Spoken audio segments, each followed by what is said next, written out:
Muy buenas tardes, queridos amigos. Bueno, por si algunos forman parte son asiduos de este ciclo, si recordarán que dijimos que entonces, hace mes y pico, 2 meses, que las próximas conferencias iban a ser de Emilio González Ferrín y de Pedro Piñero.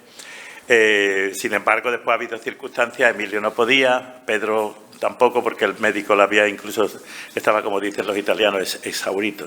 Ha dicho que no haga ninguna actividad, exhausto. Y entonces, bueno, pues la verdad, le dimos un atraco a mano desarmada a la profesora Cristina Moya, que va a ser, como veis, pues la que imparta la conferencia esta tarde. Ella es profesora titular del Departamento de Literatura, ¿no? de Literatura Española de la Universidad de Sevilla. Y bueno, y antes de llegar ahí tiene un currículum impresionante, internacional, porque ha sido investigadora visitante en universidades, la Universidad de Inglaterra, concretamente en la Queen Mary de Londres. Ha estado también en universidades de California.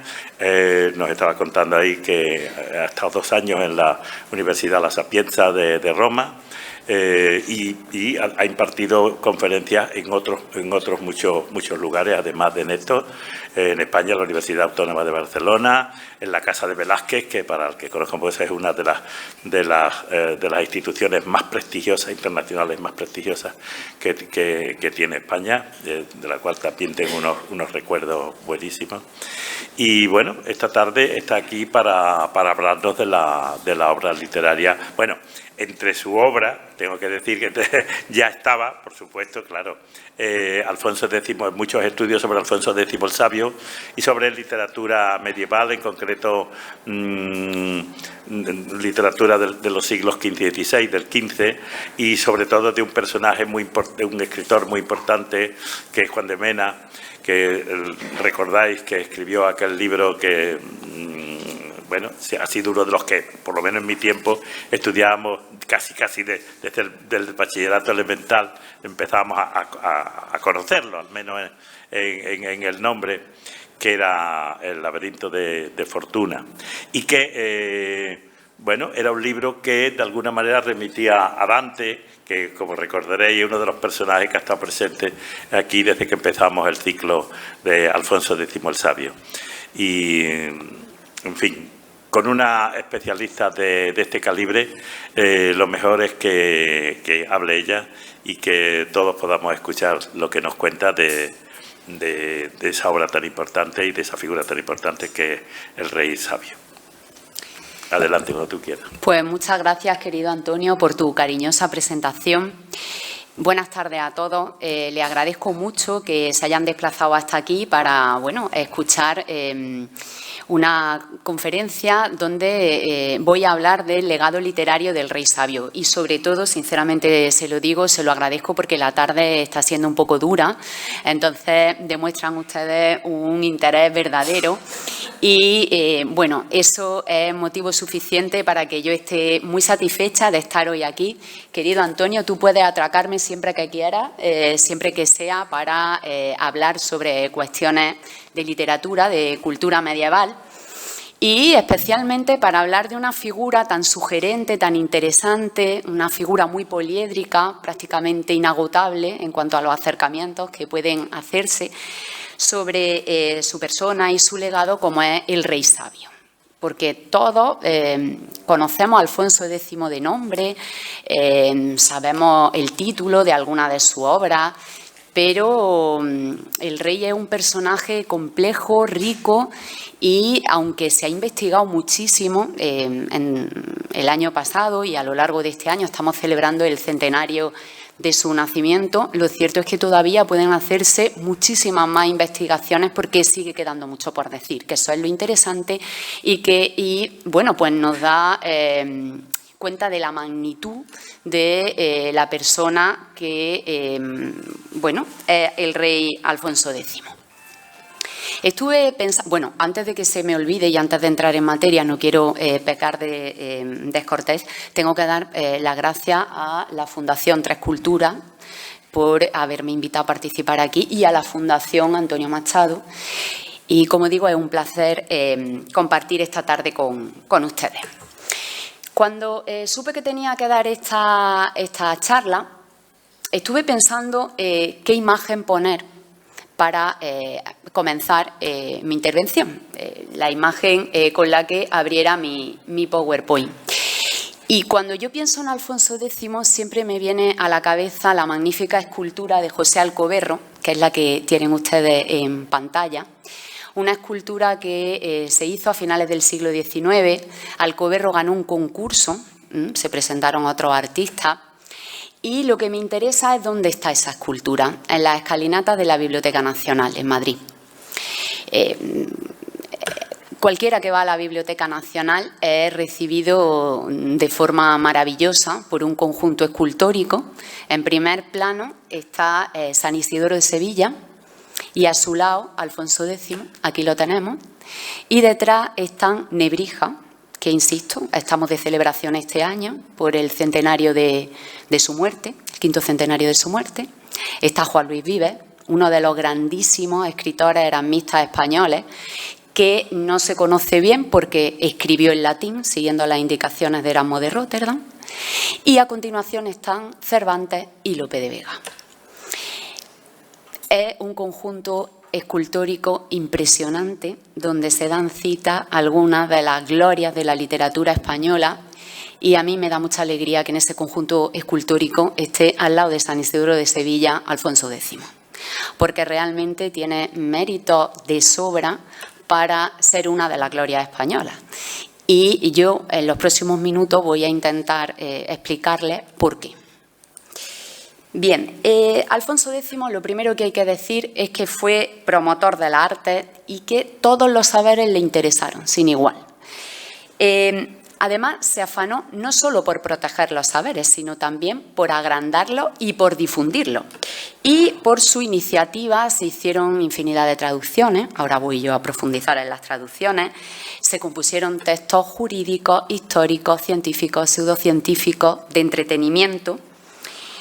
Y fundamental, importantísimo, el hecho de que Alfonso X decidió que todas sus obras, salvo las cantigas, que a la cabeza nos vienen automáticamente las maravillosas cantigas de Santa María, pero no son las únicas que se compusieron por su mandato. También están las cantigas profanas, que son mucho más desconocidas, y ahora después también las abordaré. Bueno, pues todas las obras que patrocinó el Rey Sabio se compusieron en castellano, menos las cantigas, menos la obra poética. Esta decisión del monarca llevó al castellano hasta una dimensión hasta ese momento desconocida y le dio un estatus al castellano de lengua de cultura. Porque lo primero que tenemos que subrayar es que lo que convierte a una lengua en lengua de cultura es su literatura. Si una lengua no tiene aparejada una literatura, no va a ser jamás una lengua de cultura. Y el castellano, hasta la época de Alfonso X, no se puede considerar que fuera lengua de cultura. Entonces, solo por eso ya merece un lugar muy destacado en la historia cultural española. Es significativo el sobrenombre con el que el monarca ha pasado a la historia, el Sabio. Un apelativo con el que ya se le conoció en su propio tiempo. El rey contemporáneo suyo de Inglaterra, en una carta que le envía, porque se estaba pactando el matrimonio del rey de Inglaterra, del príncipe, con una hermana de Alfonso X, ya lo saluda como el rey sabio. Y lo interesante es que jamás ha perdido el estatus de sabio, nunca. Su reinado es un reinado que tiene luces y sombras, como político sí que ha sido cuestionado, pero jamás como protector de la arte. Nunca se ha cuestionado su legado cultural. Y es que realmente no hay ningún otro monarca en la Edad Media que se le pueda comparar. Si acaso Federico II, pero hay mucha distancia entre el emperador y nuestro Alfonso X. Por lo tanto, podemos afirmar, sin miedo a equivocarnos, que estamos ante una figura esencial dentro de la historia de la literatura española y que con él se cierra un proceso que comienza en el tránsito del siglo XII al siglo XIII. Porque, claro, también es importante que tengamos en mente que Alfonso X no surge de la nada. Muy importante es su familia, su padre, Fernando III, ya tuvo una corte, por ejemplo, de trovadores importantísima, y su bisabuelo, Alfonso VIII, contrajo un matrimonio que desde el punto de vista cultural es muy importante.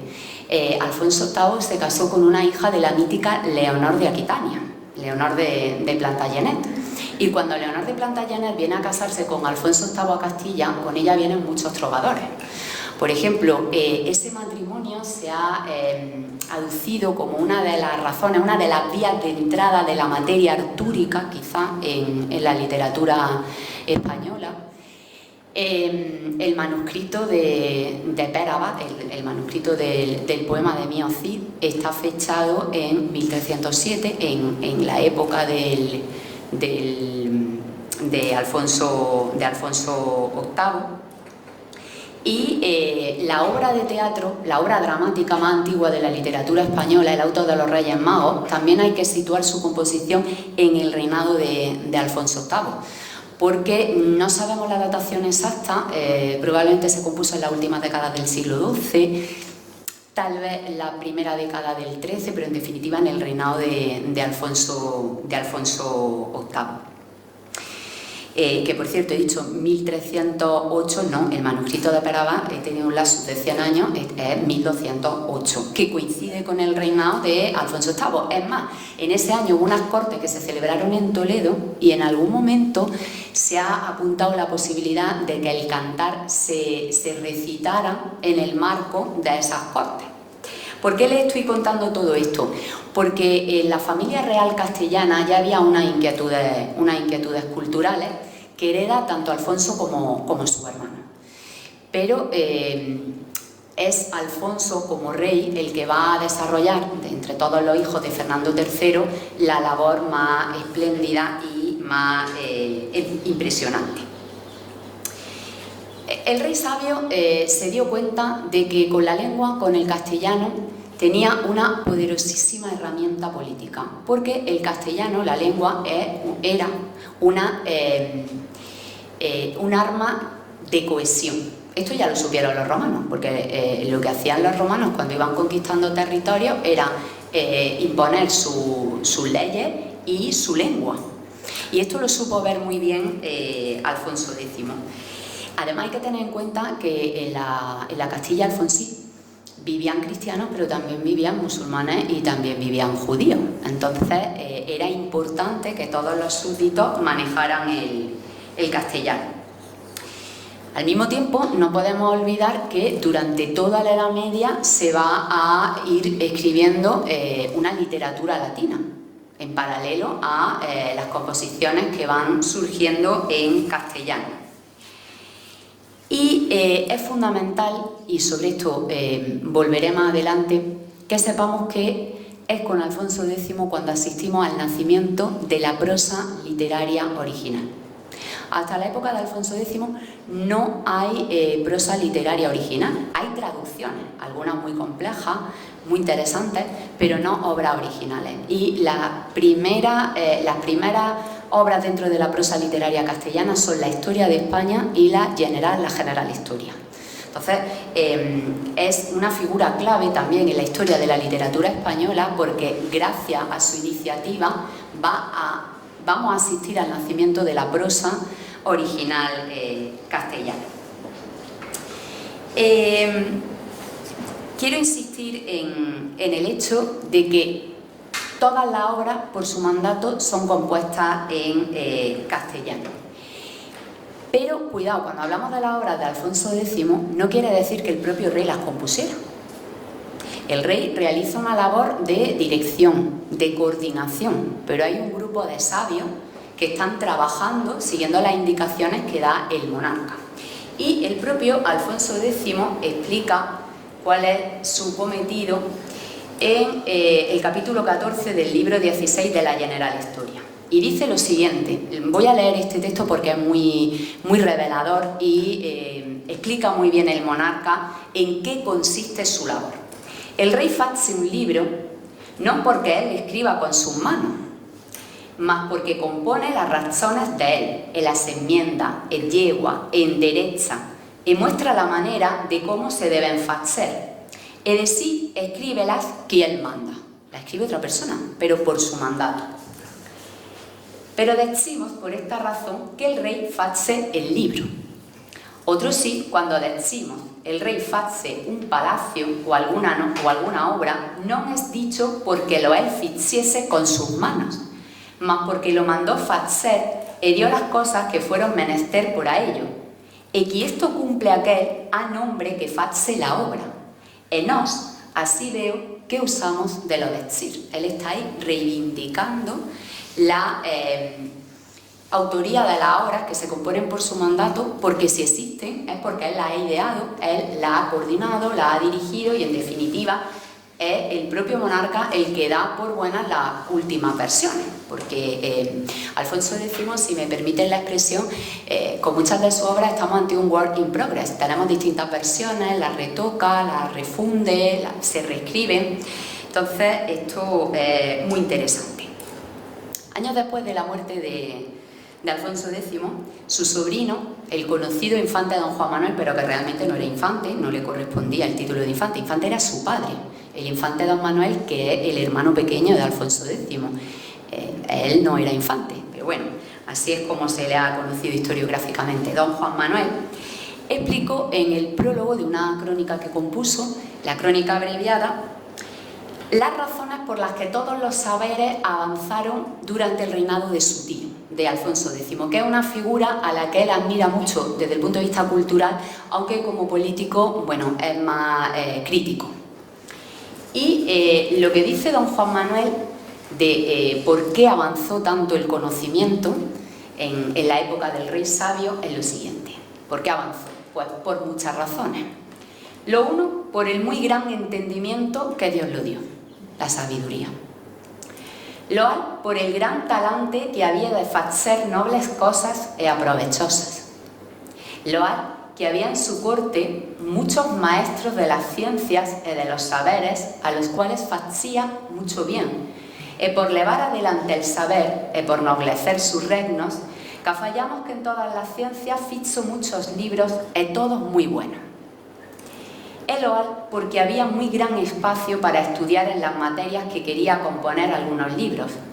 Camoraba en algunos lugares un año, dos, más, y aún según dicen los que vivían a la su merced, que fablaban con él los que querían y cuando querían. Los sabios tenían libertad para hablar directamente con el monarca, para consultarle cualquier causa y cuando él quería. Y en sí había espacio para estudiar en lo que él quería hacer por sí mismo y aún para ver, determinar las cosas de los saberes que mandaba ordenar a los maestros y a los sabios que traía para esto en su corte. Es importantísimo explicar que las ambiciosas empresas culturales del rey sabio, desarrolladas por el rey sabio, tenían unos fines políticos evidentes. Es decir, él es un gran amante del saber, pero hay un trasfondo político en toda su empresa cultural que además es algo evidente. ¿Por qué? Porque a través de la cultura el monarca entiende que va a dotar a su reino de un patrimonio cultural que va a ser un elemento de cohesión y va a reforzar la identidad castellano-leonesa, pero además, patrocinando todas las obras culturales que patrocinó, va a ligar su nombre al prestigio.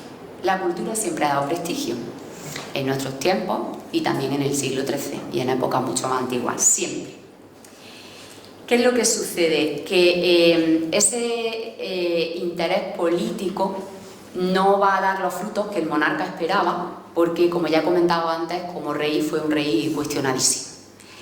Pero sí que las empresas culturales le van a dar una posición en la Europa de su tiempo, tanto en su siglo como en los siglos posteriores, que hacen que estemos ante un sabio indiscutible, no solo a nivel peninsular, sino en toda Europa. Por orden del rey se hicieron traducciones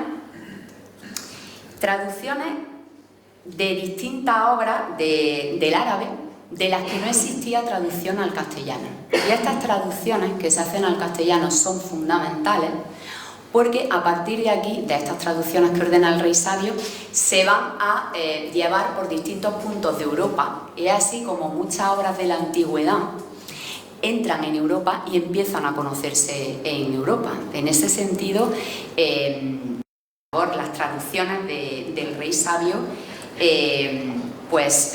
son fundamentales. Insisto, muchas de las obras de la antigüedad no se conocían en Europa.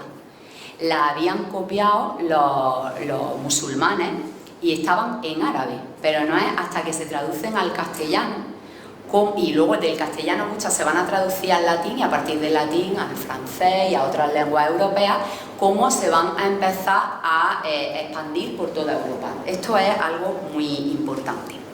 Se ha apuntado la posibilidad de que muchas obras científicas estuvieran en bibliotecas de Sevilla y de Córdoba, y que una vez que las conquista San Fernando, su padre Fernando III, se las encontraran en las bibliotecas. No se conocían en la Europa cristiana. Entonces, esto, insisto, es algo muy, muy importante.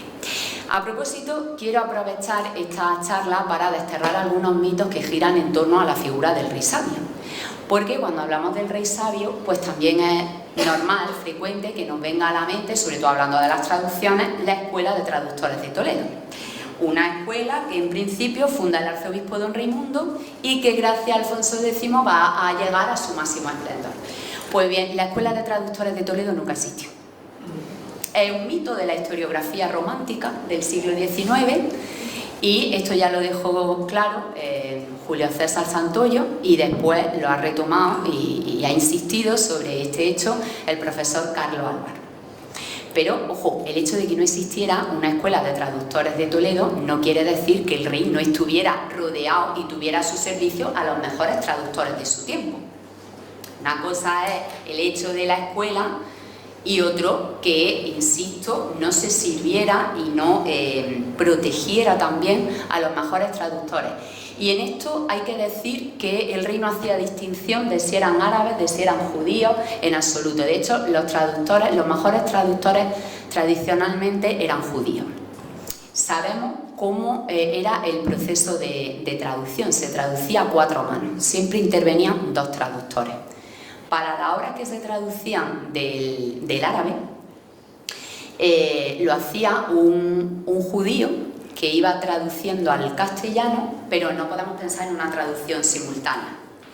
Había otro sabio castellano que iba recogiendo la traducción y luego esa traducción se pulía, se editaban repeticiones, se hacía un trabajo de corrección muy importante. Y lo mismo sucedía con las obras que se traducían, que se vertían, que es la palabra que se utiliza en la Edad Media, del latín al castellano. Había un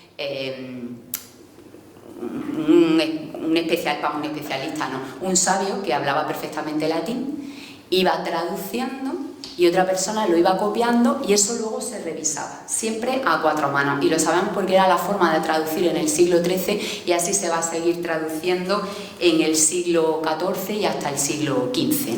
Además, se han localizado traductores, parejas de traductores que están traduciendo a 4 manos en distintas versiones del lapidario, del libro de las estrellas o del libro de las cruces, además de algunas de las obras legislativas y jurídicas que se utilizaron como fuente, por ejemplo en la Historia de España o en la General Historia.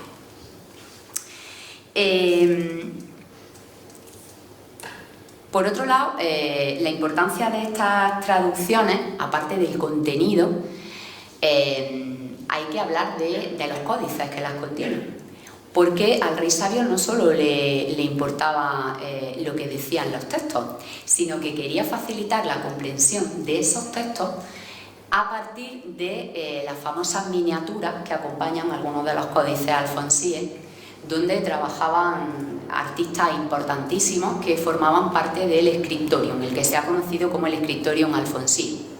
¿Dónde estaba el scriptorium? es una cuestión muy compleja. Se ha hablado de Burgos, de Toledo o de Sevilla. Hay estudiosos que consideran que, sobre todo en la etapa final del reinado de Alfonso X, el Scriptorium está aquí en Sevilla, en el Alcázar. Porque, claro, la corte es itinerante. De hecho, la corte española siempre fue itinerante hasta que Felipe II, en la segunda mitad del siglo XVI, la fija en Madrid. Pero, ¿dónde estaba la corte? Eso lo explica Alfonso X en las partidas. La corte está donde está el rey, que va acompañado de todos los nobles y de todo el grupo cancilleresco. Y claro, mover todos los libros era complicado, porque los reyes no paraban de desplazarse por sus territorios. Entonces, bueno, insisto, estas son las tres ciudades donde se ha defendido que estaba el Scriptorium: Burgos, Toledo y Sevilla. Toledo y Sevilla son las que tienen más fuerza. Tampoco hay que pensar que el Scriptorium estuviera durante todo el reinado en la misma ciudad. Pudo estar durante un tiempo en Toledo y en la etapa final, cuando viene a refugiarse aquí a Sevilla el rey sabio, el Scriptorium trasladarse a Sevilla. Después de las traducciones, pues tenemos que hablar de las obras originales que se componen por mandato del rey, porque el rey no solo se limitó a ordenar que se hicieran traducciones, sino que se compusieron obras nuevas. Y al hablar de la obra literaria, tenemos que hablar de la obra jurídica, de la obra científica, pseudocientífica, historiográfica, la obra poética y las de entretenimiento. Yo me voy a centrar sobre todo en la obra historiográfica y en la obra poética, porque ahí es donde tiene más peso el legado por la originalidad del rey sabio, pero sí que voy a dar algunos datos del resto de composiciones. Las obras jurídicas que se componen por iniciativa del monarca son el fuero real, el espéculo, las partidas, las famosas partidas y el setenario. Y todas estas obras reflejan la mentalidad de monarca letrado que caracterizó a Alfonso X, un monarca que con esta obra jurídica también pretendió darle identidad al pueblo de Castilla, darle unidad. El planteamiento es el mismo que con la lengua castellana. Y evidentemente las obras jurídicas tienen un trasfondo político evidente. En la obra jurídica influye muchísimo el conocido como Fecho del Imperio, que, bueno, no sé si conocen o no, voy a dar una pincelada. Empieza en 1256, cuando una embajada de los gibelinos de Pisa, encabezada por Brunetto Latini, viene a Castilla para ofrecerle la corona imperial. La corona imperial, los derechos que los tenía Alfonso X, le vienen por su madre. Su madre, Beatriz de Suabia, pertenecía a la familia de los Stauffen o Hohenstaufen y era una familia que tenía derecho al imperio, porque el emperador se elegía entre las distintas casas de los príncipes alemanes. Claro, cuando vienen a ofrecerle desde Pisa la corona imperial, a promover su candidatura, Alfonso X realmente se ciega con el fecho del imperio, y esta va a ser una de las causas por las que, bueno, a nivel político va a tener muchísimos problemas en Castilla, porque eso costó mucho dinero a Castilla. Los nobles lo vieron como un proyecto que era inviable, porque, en fin, entienden que el monarca se está centrando en sus posibles aspiraciones al imperio y está, de alguna manera, dejando de lado los asuntos importantes de Castilla. Y es lo que va a terminar desencadenando todo el problema que va a culminar cuando muere su primogénito, Fernando de la Cerda. Ahí finaliza el fecho del imperio. En 1275 el rey se da cuenta de que no puede aspirar al trono, porque entonces Castilla se le subleva. Y hay un antes y un después, a partir de 1275. Pero ¿por qué he hecho yo alusión al fecho del imperio? Porque una vez que viene esta embajada desde Pisa, las obras jurídicas que se van componiendo a lo largo de los años, porque no son obras que se compongan en periodos cortos, se van revisando, se van reescribiendo, muestran las miras europeas del rey. Y a través de la obra jurídica, Alfonso X justifica sus aspiraciones a la corona imperial. Entonces, esto es importante tenerlo presente, porque en las partidas, en la redacción de las partidas, el fecho del imperio va a tener un peso muy importante. Las partidas son la obra jurídica más importante de todas las que se compusieron por mandato del rey, pero no es ya una obra muy importante en época de Alfonso X, es que ha sido una de las obras más importantes en toda la historia del derecho español. De hecho, aquí se presentó en noviembre el monográfico de la revista Ínsula en el Ayuntamiento y participó el profesor Joseph Snow, que es uno de los máximos especialistas en las cantigas, gran conocedor de Alfonso X, y nos contó que en algunos estados de Estados Unidos todavía a día de hoy hay algunas leyes de las partidas que están vigentes, lo cual, bueno, pues es algo muy interesante, ¿no? ¿Qué es lo que sucede? Y aquí hay otro problema de enorme calado político. Que las partidas sobre todo refuerzan el poder del monarca, de Alfonso X, y restringían muchísimo el poder de la nobleza. Y Alfonso X no fue capaz de que entraran en vigor. Las partidas no van a entrar en vigor hasta 1348, a mediados del siglo XIV, y ya con su bisnieto Alfonso XI. ¿Por qué? Porque hacía falta de un monarca muy autoritario que tuviera sometida a la nobleza para poder implantar este código legislativo. No lo consiguió Alfonso X, no lo va a conseguir Sancho IV ni tampoco Fernando IV. Hay que esperar hasta Alfonso XI. Si las partidas hubiesen entrado en vigor en época del rey sabio, cuando muere su primogénito, Fernando de la Cerda, el hubiera sido el hijo mayor de su primogénito, su nieto, pero era un niño. Y gran parte de la nobleza se oponía a que el heredero fuera un niño, porque cada vez que había una minoría había un vacío de poder que aprovechaban los reyes vecinos y también los propios nobles para recortar el poder real. Pero es que la historia es caprichosa y nos lo viene demostrando una y otra vez. Se subleva Sancho, también se subleva porque como las partidas no habían entrado en vigor, lo que regía era el derecho consuetudinario y el rey podía decidir quién era su heredero. Y el problema es que Alfonso X titubeó, porque por un lado dijo el nieto, luego dijo Sancho, luego otra vez quiso el nieto y entonces, claro, esto de alguna manera desautorizó al monarca. ¿Por qué les decía que la historia es caprichosa? Porque uno de los argumentos de Sancho y de la nobleza para no querer al hijo mayor, que era un niño, de Fernando de la Cerda, es que era un niño, y sube al trono Sancho IV después de una lucha contra su padre, va a morir muy joven y hay una minoría de edad, la de Fernando IV, pero no va a haber una, va a haber dos, porque Fernando IV se muere jovencísimo y queda de niño un bebé, que va a ser Alfonso XI. Entonces, en fin, por eso digo que la historia muchas veces es imposible de controlar, porque uno tiene unos planes y luego la historia va por otros derroteros, ¿no? Bien, me interesa mucho más la obra histórica, por lo que suponen desde el punto de vista literario. Por primera vez se van a componer obras historiográficas en castellano y es ahí cuando asistimos al nacimiento de la prosa literaria ya con mayúscula, original, en la historia de la literatura española. ¿Cómo se habían compuesto antes las crónicas? Claro que había, en latín, siempre en latín.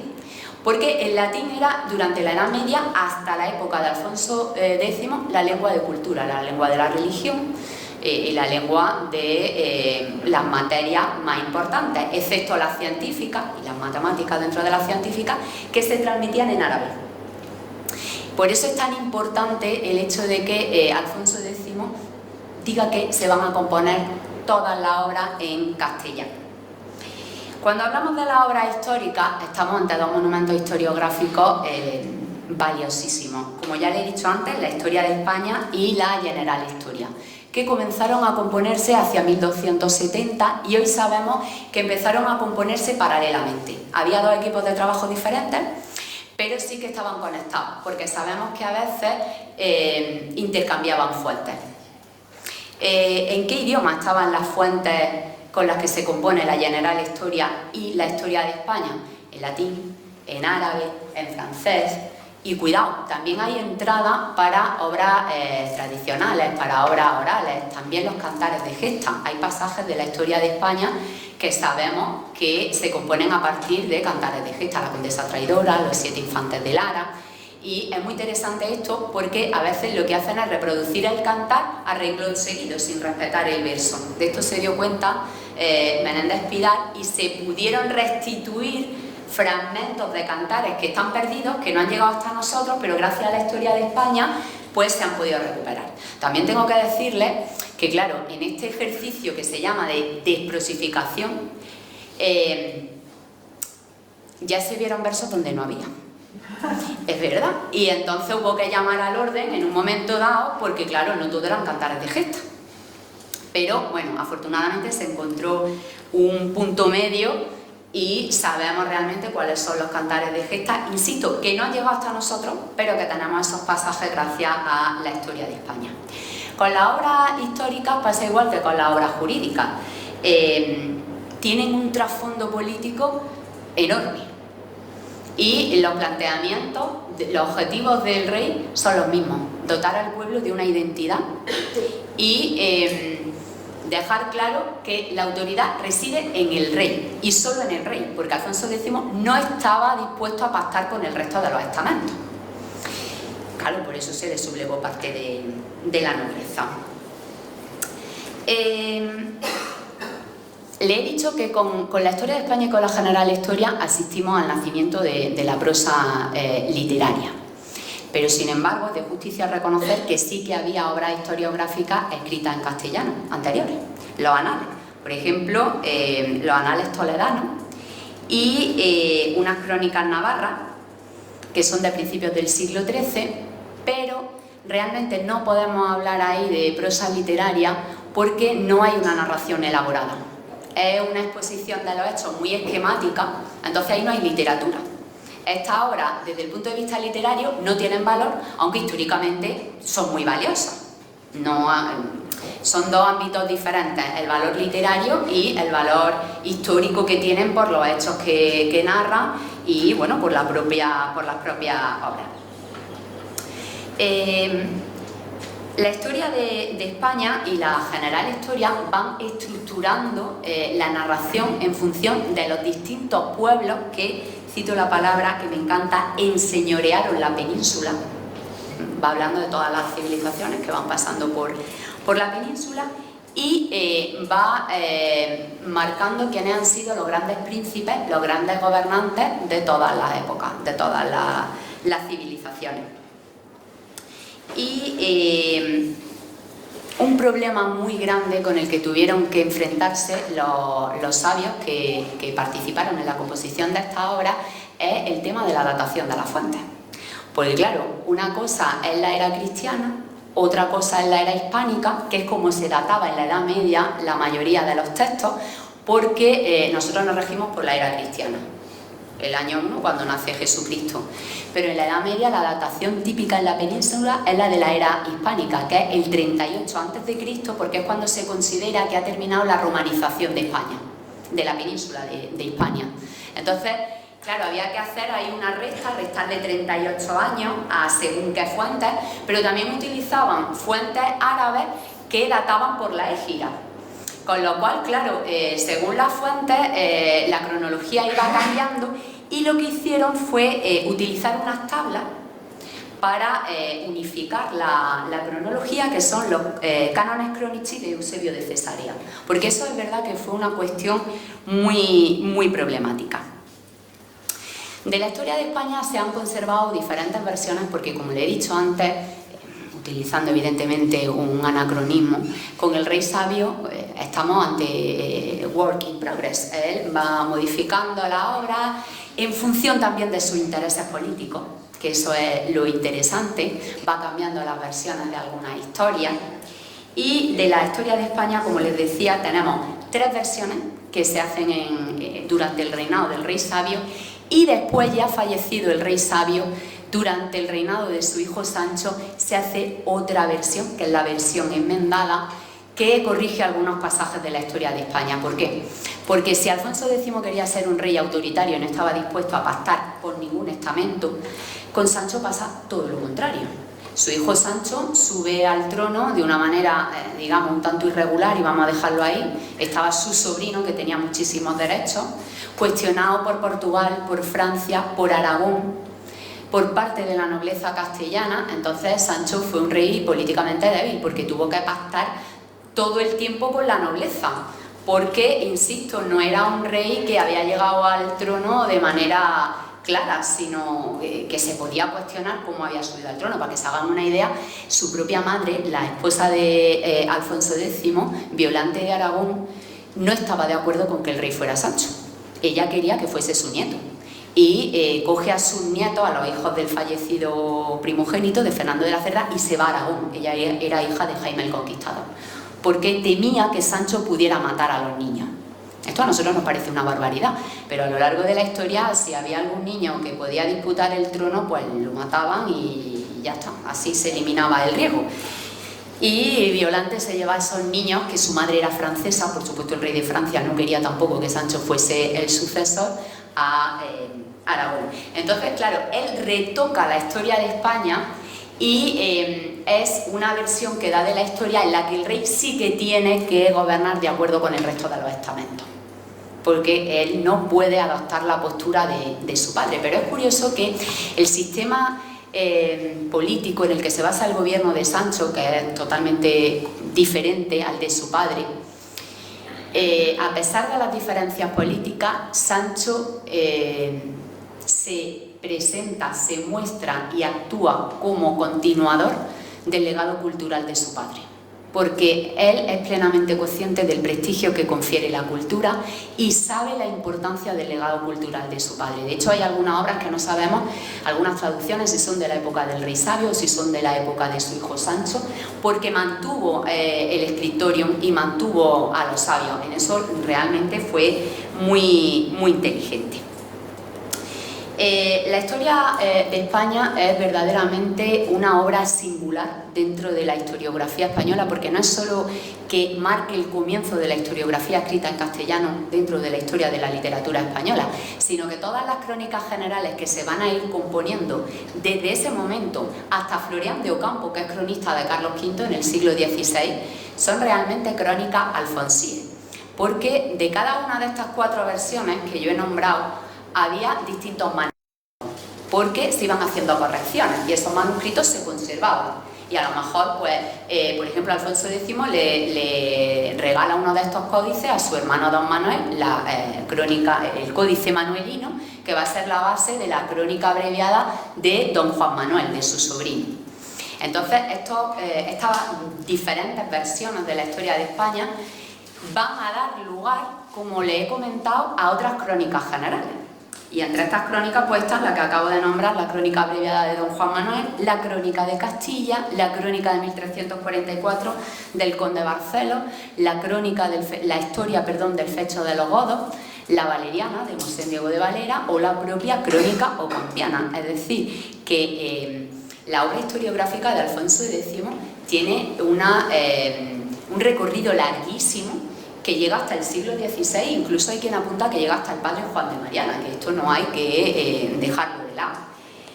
Y con respecto a la general historia, lo que quiere el rey sabio es hacer una historia universal, que llegara desde el origen de los tiempos hasta su época. Claro, era una empresa tan ambiciosa que se queda en los tiempos de los padres de la Virgen. Pero, bueno, a pesar de que nos puede parecer una cronología corta, si partimos desde los orígenes de los tiempos, es una obra muy extensa que ocupa 6 libros y que utilizó como fuente principal la Biblia. Esto es muy interesante.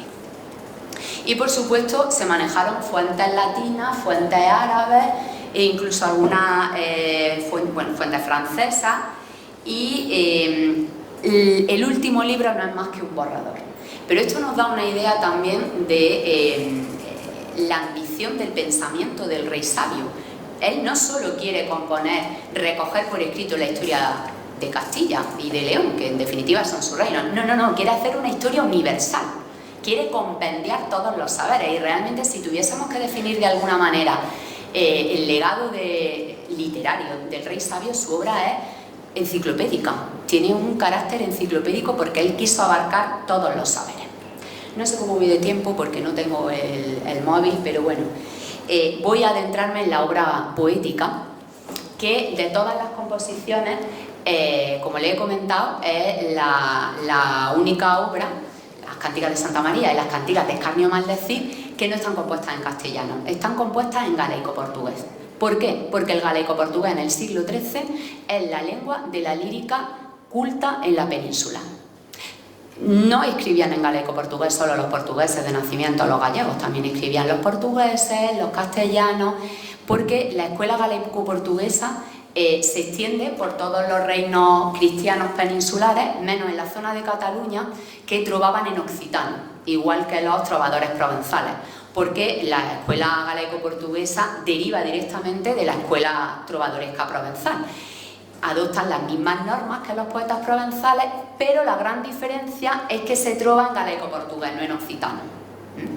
Y realmente esta escuela galaico-portuguesa vive uno de los momentos más brillantes con Alfonso X, siendo Alfonso X uno de los principales trovadores. Porque si en el resto de la obra realiza una labor de dirección, de coordinación, sí que hay cantigas, tanto marianas como profanas, que se deben al propio monarca. Fue trovador real. Sí que hay que decir que tanto las cantigas de Santa María como las cantigas profanas, que fundamentalmente son las cantigas de escarnio maldecir, son dos cancioneros colectivos. Ahí componen muchos trovadores. En las cantigas de Santa María no mucho, se habla de 6 trovadores. Y en las cantigas profanas sí que la mayor parte de las composiciones pertenecen al monarca, pero no es el único trovador. Y para poder hacer una valoración real del monarca como poeta, como trovador, no podemos quedarnos exclusivamente con las cantigas de Santa María, que son las más conocidas. Tenemos también que estudiar y que hacer una valoración de las cantigas profanas, que se han conocido mucho menos, entre otras cosas, porque no ha habido edición moderna hasta el año 2006. Entonces, han sido unos poemas de muy difícil acceso. Son unas cantigas totalmente diferentes, el tono no tiene nada que ver con el tono que encontramos en las cantigas de Santa María, donde tenemos a un rey muy devoto de la Virgen. Hay que tener en cuenta que el siglo XIII en toda Europa es un siglo enormemente mariano, hay una enorme devoción a Santa María que se refleja en todos los ámbitos artísticos, en todas las parcelas artísticas. Las catedrales, la mayor parte de las catedrales del siglo XIII, y no solo catedrales, iglesias de menor envergadura, están dedicadas a la Virgen en sus diferentes advocaciones. Hay muchas esculturas de la Virgen, también pinturas. Tenemos romerías muy importantes, la de la Virgen de la Cabeza, que la instaura su padre Fernando III y que bueno, viene del siglo XIII. Hay muchas romerías en el siglo XIII a la Virgen. Y también esto tiene su reflejo en la literatura. Tenemos muchísimas colecciones de milagros marianos en toda Europa, escritas tanto en latín como en otras lenguas vernáculas. Y en castellano podemos olvidarnos de los milagros de Nuestra Señora de Gonzalo de Berceo, que es una obra anterior a las cantigas de Santa María, pertenecen al Mester de Clerecía, están escritas en cuadernavía, pero que responden a ese fervor que hay por la Madre de Dios, a la que siempre tuvo una enorme devoción Alfonso X. Él entendía que era una mediadora entre Jesucristo y los fieles, y eso se refleja en el hecho de que las cantigas se estuvieron componiendo constantemente. De hecho, podríamos decir que las cantigas están inacabadas, porque si hubiese vivido más tiempo el rey, se hubiesen compuesto más cantigas. De hecho, podemos distinguir 3 momentos compositivos. ¿Y eso cómo lo sabemos? Por los códices que contienen las cantigas. Primero se componen 100 cantigas que tienen una estructura que imita el rosario. 9 cantigas narran milagros de la Virgen y la 10ª es de alabanza, y así 10 veces, igual que era el rosario. Luego esas 100 cantigas se duplican y tenemos 200, y luego esas 200 vuelven a duplicarse y tenemos más de 400. Alfonso X siempre se hacía acompañar por un códice de las cantigas, porque él entendía que tenían hasta un efecto sanador, que tenían un poder curativo. De hecho, él mismo cuenta en algunos de los poemas que estando enfermo de gravedad, en concreto en Vitoria, lo cuenta en una de las cantigas, piensa que se va a morir, los médicos, los físicos dicen que el rey está gravísimo, entonces pide un códice de las cantigas, se lo pone encima, él está tumbado y sana, milagrosamente. Y así varios milagros. De esas cantigas es autor el propio rey. Unas cantigas también que en ocasiones hablan de su padre, de su madre, dice que son buenos cristianos, buena gente, dice él en galaico-portugués. Y realmente las cantigas, tanto las marianas como las profanas, son la obra más personal del monarca. Las cantigas profanas tienen un tono totalmente distinto.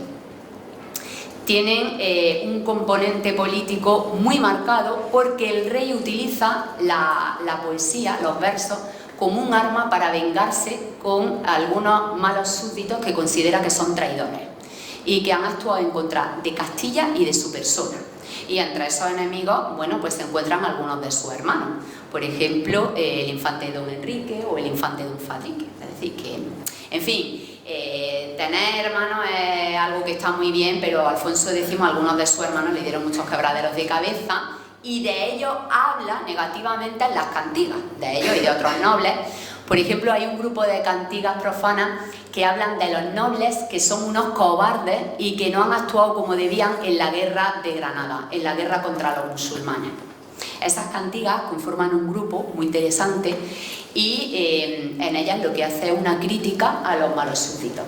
Entonces, realmente las cantigas profanas habría que leerlas mucho más, habría que conocerlas, porque cuando decimos cantigas automáticamente nos vienen las de Santa María, que no lo he dicho, pero no solo las cantigas de Santa María son los poemas, también están las partituras y, bueno, algunos códices llevan las preciosas miniaturas que son tan conocidas de las cantigas. Las cantigas profanas, a diferencia de las marianas, no llegan los códices originales, lamentablemente, hasta nosotros. Esto pasa mucho con las obras medievales, que no llegan los autógrafos ni los códices originales, sino que llegan hasta nuestros días a través de copias. En concreto, las cantigas profanas llegan a través de 2 copias que se realizan a principios del siglo XVI en Roma, ni siquiera en la península, por Angelo Colocci, y que son el Cancionero Colocci Brancuti, llamado de la Biblioteca Nacional, y el Cancioneiro da Vaticano. Pero, en definitiva, para terminar ya con la obra poética del Rey Sabio, en lo que quiero hacer hincapié es que tanto las marianas como las profanas nos muestran 2 caras totalmente distintas del monarca, 2 tonos poéticos diferentes, pero que son complementarios. Y esto es algo que vemos no solo en el rey Alfonso X, hay otros trovadores de cancioneros, estoy pensando en Villasandino, ya de la escuela castellana, que escribe los poemas más sublimes de amor, y luego escribe otros que son pornográficos. Y algunas cantigas de escarnio a maldecir del Rey Sabio se pueden calificar, de hecho se han calificado de pornográficas por el lenguaje que se emplea, tan soez, por las imágenes. Escribe cantigas de las profanas a las soldadeiras. Las soldadeiras eran las prostitutas que iban con el ejército, porque claro, los soldados con tanta adrenalina, tanto luchar, pues en fin, necesitaban desfogar. Y las soldadeiras pues son protagonistas de una serie de poemas medievales, no solo ya del Rey Sabio, también de otros trovadores, ¿no? Muy famosa, María Valteira, que debía de ser un sex symbol en su época, si me permiten también el comentario. Y bueno, lo que sí quiero decirles es que Alfonso X compone en galaico-portugués. Tanto las cantigas profanas como las religiosas están escritas en galaico-portugués. Pero en su corte no solo se trovó en galaico-portugués, también se trovó en provenzal, en occitano, en catalán. Conservamos, les diré como nota curiosa, una respuesta muy breve que le da a 2 trovadores provenzales que lo requieren, le hacen una pregunta y Alfonso X contesta en occitano. Es lo único que tenemos, y unos versos en castellano, porque bueno, toda la obra poética la escribe en galaico-portugués. Sobre la literatura científica, para no cansarles, que creo que estoy siendo un poco densa, voy a pasar muy de puntilla, pero sí que quiero recordar que Alfonso X mostró un gran interés desde su juventud por la astronomía y el saber de la natura, por la naturaleza. Y, por ejemplo, así ordenó que se compusiera el lapidario, que es una de las obras más importantes, cuando todavía vivía su padre, es decir, él era infante, hacia 1250, porque se encuentra un manuscrito en Toledo, en 1243, y el rey, unos años después, bueno, todavía no era rey, era infante, ordena que se traduzca. Otra obra científica es el libro cumplido de los judicios de las estrellas, porque bueno, dentro de la escolástica estaba el trivium y el quadrivium, y la astronomía formaba parte de los saberes medievales. Estudiar la posición de los astros era algo que se consideraba ciencia y además se entendía que la perfección del cielo se debía a Dios. Entonces se le daba un sentido muy trascendental.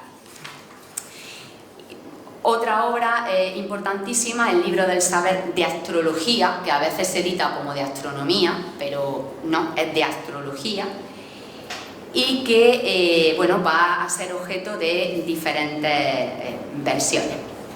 No quiero dejar de mencionar, ya para ir finalizando, las obras de entretenimiento, porque Alfonso X también se ocupó por las obras de entretenimiento. En la época de su padre, de Alfonso X, se implanta el concepto de corte y de cortesano. No tiene nada que ver con el cortesano renacentista, un cortesano medieval, una corte cancilleresca, y esta corte se va a perfeccionar mucho con Alfonso X. Y el rey entiende que el cortesano, el noble, no puede entretenerse de cualquier manera, sino que tiene que emplear el tiempo de ocio en unos juegos concretos, sobre todo juegos de estrategia, porque claro, por ejemplo, el ajedrez, ¿no?, que es una de las obras que se traducen. Realmente lo que hay en el ajedrez pues son peones, el rey, el caballo, y saber moverlo estratégicamente va a ayudar al caballero a luego saber cómo tiene que comportarse en el campo de batalla. Por eso en los espejos de príncipes medievales, a partir del siglo XIV, pues se aconseja que sepan ajedrez, porque esto les va a dar una visión estratégica muy importante. Y bueno, pues por iniciativa del rey, además en los últimos años, cuando está aquí en Sevilla, es un rey el de la etapa final totalmente desencantado, un rey que ha pasado mucha amargura, que ha visto cómo se le subleva Castilla entera, abanderada por su hijo. Y hay un momento en el que un grupo de nobles que se habían ido con Sancho vienen al Alcázar de Sevilla y se ponen al amparo del rey, se arrepienten, y es ahí cuando manda que se componga el libro del ajedrez, dados y tablas, para que aprendan una serie de juegos con los que entretener los ratos de ocio, pero que no sea tiempo malgastado. Es muy interesante la vinculación de esta obra con Sevilla. También se le atribuye un libro de los animales que cazan, pero es algo que no podemos estar seguros, lo apunta también su sobrino, don Juan Manuel, porque no ha llegado hasta nosotros. En definitiva, el proyecto cultural de Alfonso X no tiene parangón. No hay ningún otro monarca, no ya de la península, de Europa, que haya desarrollado una empresa cultural similar a la de Alfonso X. Y es muy interesante el hecho de que jamás, como he dicho antes, haya perdido Alfonso X el estatus de rey sabio. Algo que su propio hijo, como ya he comentado, le reconoció. Y bueno, pues teniendo en cuenta que estamos en el centenario de Nebrija y que Nebrija habla en el prólogo de la gramática de la lengua castellana del rey sabio, pues quiero leerle exactamente qué es lo que dice Nebrija sobre Alfonso X. Nebrija dedica, como saben, la gramática a Isabel la Católica. Es la primera gramática que se compone en lengua romance, pero no en castellano, en cualquier lengua romance. De ahí que, claro, estamos ante una obra totalmente novedosa. Y se la dedica a la reina, entre otras cosas, porque Nebrija quiere que la reina sea consciente de la importancia de la lengua compañera del imperio, y le dice que es necesaria una gramática porque es a partir de las normas como se le va a dar estabilidad y consistencia al castellano. Si no, se corre el riesgo de que el castellano vaya evolucionando y cuando pasen unos siglos los castellanos del futuro no puedan conocer las grandes gestas que ha hecho la reina porque no van a entender las crónicas que se habían compuesto en la época de los Reyes Católicos. Es muy interesante el planteamiento del prólogo de la gramática de la lengua, y Nebrija habla de las grandes lenguas de la historia. Empieza con el hebreo porque es la lengua de los judíos, del pueblo del Antiguo Testamento. Habla del griego, del latín, y siempre con un planteamiento biológico. Las lenguas nacen, llegan a la madurez, que es su etapa de esplendor, y luego viene la decadencia. Y eso lo aplica al castellano. Y dice lo siguiente, ahí es cuando habla de Alfonso X. Lo que dijimos de la lengua hebraica, griega y latina, podemos muy más claramente mostrar en la castellana, que tuvo su niñez en el tiempo de los jueces y reyes de Castilla y de León, y comenzó a mostrar sus fuerzas en tiempo del muy esclarecido y digno de toda la eternidad, el rey don Alonso el Sabio, por cuyo mandado se escribieron las 7 partidas, la general historia, y fueron trasladados muchos libros de latín y arábigo en nuestra lengua castellana. Es muy significativo que Nebrija, que es uno de los humanistas más importantes que ha dado España a Europa, sepa darle a Alfonso X el lugar que tiene realmente en la evolución del castellano y sepa reconocer la grandeza de su legado. Y para terminar, no quiero hacerme pesada y me disculpo si estoy siendo demasiado prolija porque estoy dando muchos datos. Hay un momento muy interesante en cuanto a lo que es la valoración del legado cultural y concretamente del legado literario del rey sabio, que es con la Ilustración. Porque claro, para los ilustrados el modelo de rey es Alfonso X, entonces van a reivindicar al rey sabio en distintas obras. Por ejemplo, les diré que cuando se funda la Real Academia Española en 1713, pues una de sus obras más antiguas es el Diccionario de Autoridades. Y para configurar el Diccionario de Autoridades se dieron una serie de listas de autoridades, tanto en prosa como en poesía. Y bueno, hay distintas listas, ¿no?, de diferentes años. Y ya en la primera, tanto en la lista de autoridades en prosa como en la lista de autoridades en verso, aparece Alfonso X. Es decir, que era indiscutible que el rey sabio era una figura esencial en la historia del castellano y en la historia de la literatura española.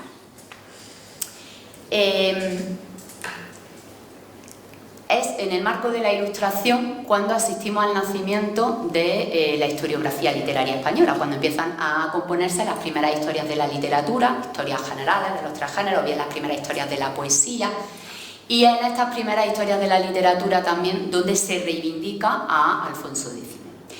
Uno de los ilustrados más importantes es el padre Fray Martín de Sarmiento, y entre otras cosas dice Sarmiento: es cosa de admirar que consumiéndose tanto papel, tinta y plomo en imprimirse tanto libro inútil, no haya habido quien solicitase la protección y magnificencia real para hacer una correctísima y completísima edición de la obra de un rey tan sabio y tan protector de arte y ciencia. Porque en el siglo XVIII todavía no se había editado la obra completa del rey sabio, y eso es lo que está reivindicando Sarmiento.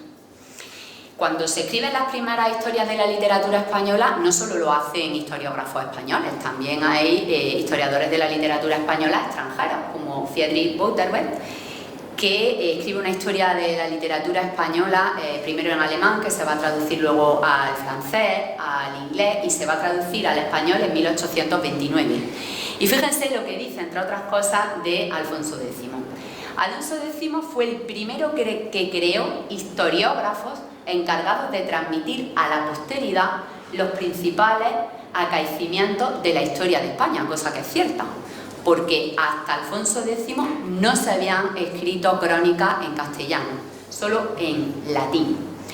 Y quiero despedirme con una cita de Manuel José Quintana, otro personaje interesantísimo, que dice lo siguiente: si el movimiento que dio este gran rey, Alfonso X, a las letras hubiera sido auxiliado por sus sucesores, la Ilustración española, contando 2 siglos de antelación, contaría también más grados de perfección y más riqueza.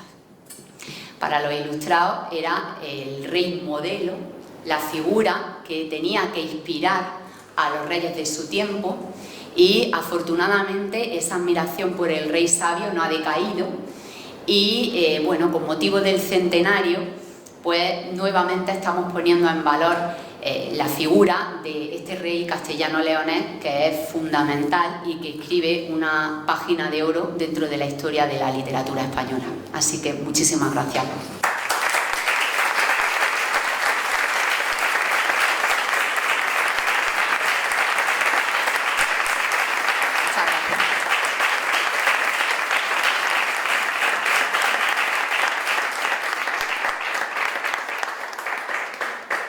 No, muchas gracias.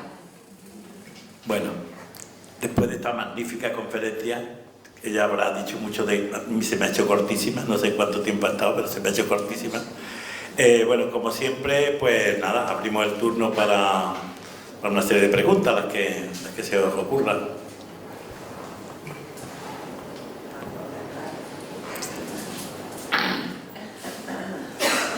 Bueno, buenas tardes. ¿Te oye? Buenas tardes. Ha sido magnífica, como dice Antonio, a hora y cuarto. Me he pasado al final. En un clip, ¿no? Bueno, me surgen muchas preguntas, pero voy a concretarlas en 2 o 3. Una es,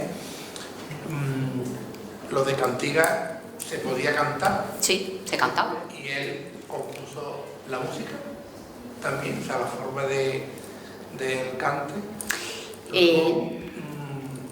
Y también quería preguntarlo si, con motivo del aniversario que estamos celebrando, si hay, conocen, que yo no desconozco, si hay alguna edición de algún libro que podamos, bueno, pues, recoger toda esta magnífica exposición y que, bueno, que pueda ser asequible con motivo de, como muchas veces se editan cosas. Sí, sí, sí. Pues, y luego, por último, el papel, ha citado antes a don Raimundo. Sí, el arzobispo don Raimundo. Sí, sí, un poco así. Y no le importa qué papel juega en la vida de este rey. Muchas gracias. Bueno, pues voy a ir por orden. Efectivamente, las cantigas se llaman cantigas porque se cantaban. La poesía culta se ha cantado siempre.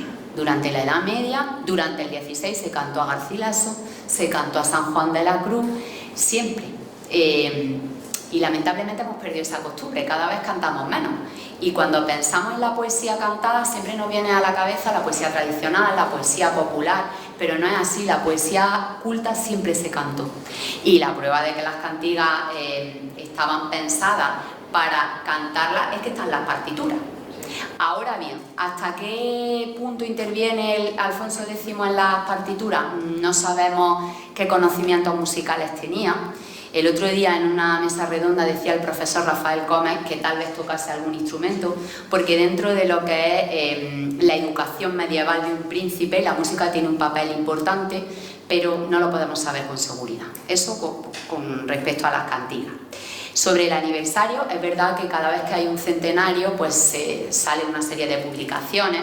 Pues mire, la semana pasada se publicó el libro institucional de la Universidad de Sevilla, donde, bueno, escribimos, porque yo escribo el capítulo de la literatura, profesores de distintos ámbitos, de las ciencias, del derecho, de la historia de la lengua, de la literatura, de los distintos saberes que abarcó el rey sabio. Y es un libro que se acaba de presentar. Alfonso X, saberes... Se ha presentado hace 3 días. Sí, fue la semana pasada, yo estuve en la presentación. Imágenes, saberes, si entra en la página de la editorial de Sevilla, está el primero porque es la novedad editorial. Además, el gran especialista en la figura política del monarca, que es el profesor don Manuel González Jiménez, que es el gran biógrafo, escribió una biografía de Alfonso X que ha reeditado la Universidad de Sevilla, también se presentó la semana pasada. Y luego... La revista Ínsula dedicó el número de noviembre, porque el rey nació, como bien ha dicho Antonio, el 23 de noviembre de 1221. Es un monográfico que coordiné yo y en el que escriben algunos de los especialistas más destacados en el rey sabio. Lo abre el profesor Miguel Ángel Ladero Quesada, Premio Nacional de Historia, que hace una semblanza política del rey, y bueno, pues escribe Carlos Alvar, Joseph Snow, Juan Paredes sobre las cantigas profanas. Y bueno, es un volumen que voy a decir yo que soy la coordinadora, pero creo que se recogen una serie de trabajos interesantes. Y sobre el arzobispo don Remondo, la relación con el rey sabio es que teóricamente el arzobispo don Remondo es el fundador de la Escuela de Traductores de Toledo, pero es un siglo anterior a Alfonso X. Entonces lo que se ha ido transmitiendo es que la Escuela de Traductores de Toledo la funda en el siglo XII el arzobispo don Raimundo, y con el rey sabio esta escuela vive un momento de esplendor, pero ya tenía una trayectoria. Pero insisto, es una historia que hay que desterrar, que está en el imaginario popular, pero que no es cierta. No existió la Escuela de Traductores de Toledo. Julio César Santoyo dice tampoco existió la Escuela de Traductores de Bata. Son estas cosas que se van transmitiendo.